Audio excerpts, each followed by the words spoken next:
என்னை விட்டு 2 8 தள்ளி போனால் தவிக்கிறேன்.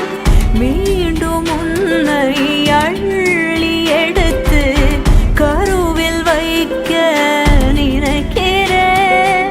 போகும் பாதை நீளம், கூரையாய் நீலவானம். சுவர் மீது கிறுக்கிடும் போது ரவிவர்மன் நீ பசி என்ற